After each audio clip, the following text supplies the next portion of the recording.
Nah kemudian saya lanjutkan ke tantangan. Sudah jelas Bapak Ibu bahwa dalam konteks belajar itu ada tantangannya dalam motivasinya yang berasal dari dua arah, dari dalam diri, kemudian yang kedua dari luar. Dari dalam diri. Kalau dari dalam diri itu paling sulit melawan Bapak Ibu dari diri. Kalau dari luar tidak sulit biasanya, tapi yang paling sulit adalah dari dalam diri sendiri. Yang pertama, kurangnya kepercayaan diri. Tadi sudah kita di SPG tentang percaya diri. Bagaimana kalau guru kurang percaya diri? Kurang percaya diri mengikuti kegiatan ini, tidak percaya diri, mau presentasi tidak percaya diri, ini kurang percaya diri. Itu salah satu Bapak Ibu tantangan dalam komunitas belajar kita. Kemudian ketakutan terhadap kritik dan penilaian. Nah seperti saya sendiri sekarang ini saya sudah diobservasi oleh Bapak pengawasnya, kalau saya takut dikritik dan takut dinilai,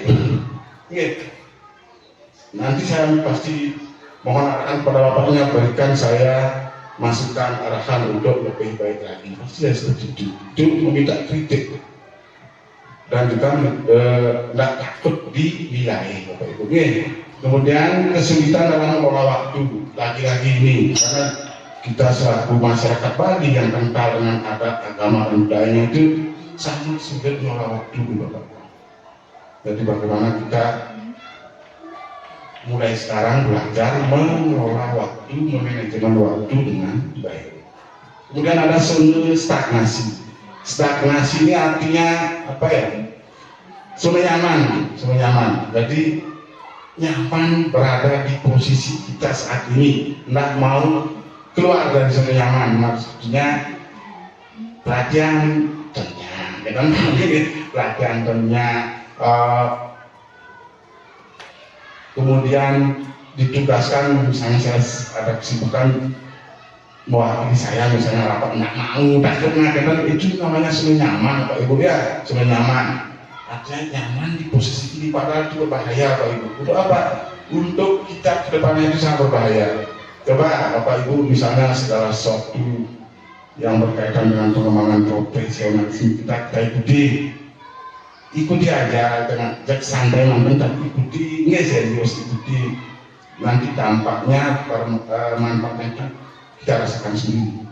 Terutama teman Bapak Ibu, teman paling enggak di satu sekolah misalnya dimanapun kita punya satu teman aja udah cukup ya, sehingga ada perlu apa kita bisa minta bantuannya.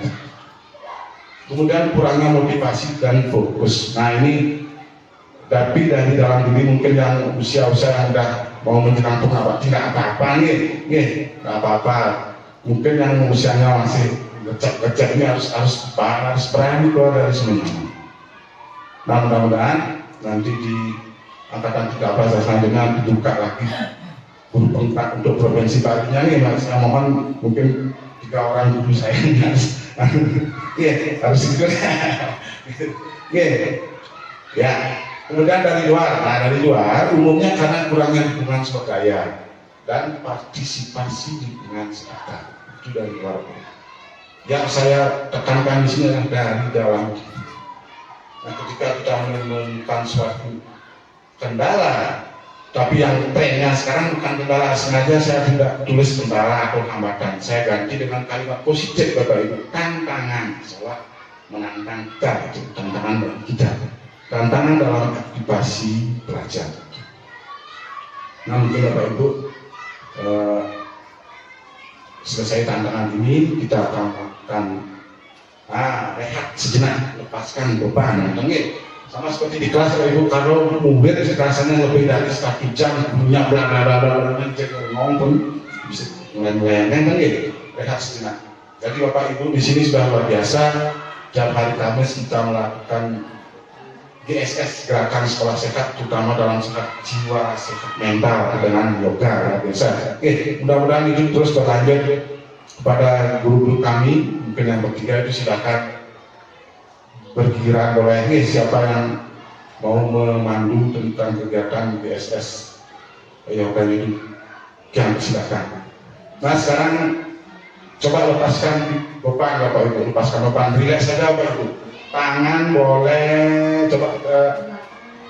boleh ditaruh di atas meja, di atas papan, silakan. Ya di mana nyamannya, kita akan lakukan. Ini saya dapatkan di guru penggerak Bapak Ibu, namanya teknik stop. S-nya itu stop, stop itu artinya berhenti. Kemudian ada T, T itu deep breath, artinya tarik nafas dalam. O-nya nanti observe, artinya amati. Amati, apa yang diamati?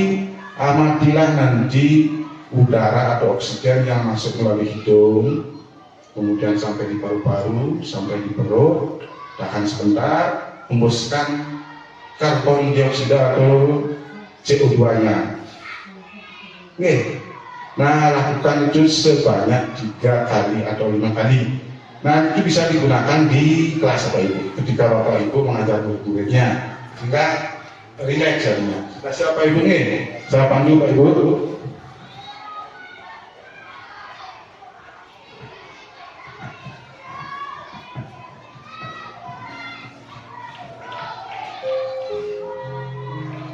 Boleh aja matanya dibuka, boleh, atau dipejamkan juga boleh.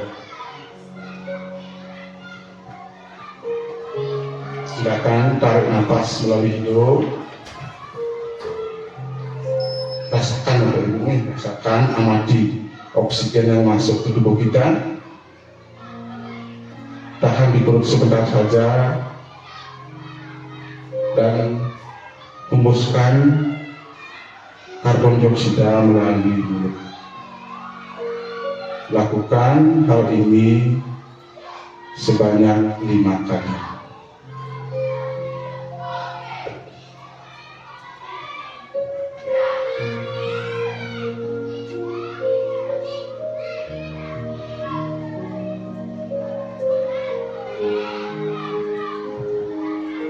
Rasakan di saat oksigen atau O2 itu masuk ke tubuh kita, energi positif itu masuk ke tubuh kita, ke jiwa kita, dan keluarkanlah energi negatif melalui mulut yang bersamaan dengan karbon dioksida, sehingga pikiran kita, jiwa kita dipenuhi dengan energi atau aura positif.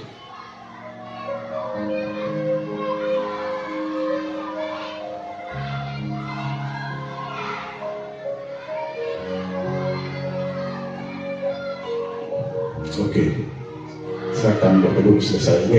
Nah tadi teknik stop itu bisa Bapak Ibu terapkan di kelas. Kalau bisa yoga silakan, mau memandu dengan yoga itu silakan. Yang jelas itu adalah pembelajaran sosial emosional Bapak Ibu.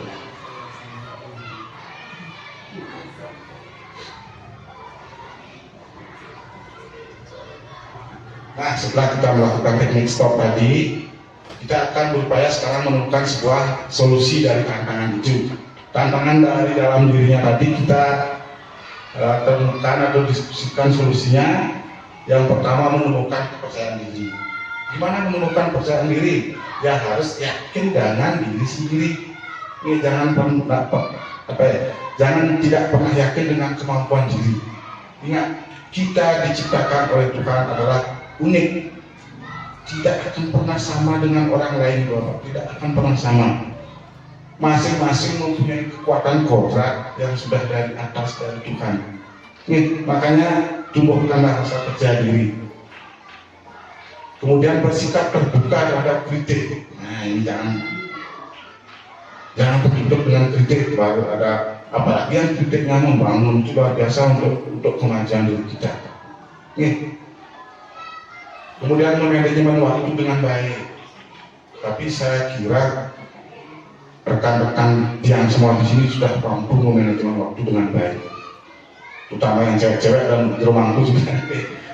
Karena kita sebagai umat Hindu yang tidak akan pernah lepas dengan hal itu, Bapak Ibu sudah mampu memanajemen waktu dengan baik. Kemudian memiliki keberanian keluar dari zona nyaman. Oke, kalau berbujang ini nggak ada. Mudah-mudahan terus tidak ada terutama yang muda-muda ini yang bertiga ini akan saya terus, misalnya saya ada kegiatan, saya ingin rekan-rekan bertiga mewakili saya berani ya, udah luar biasa. Kemudian meningkatkan komitmen dalam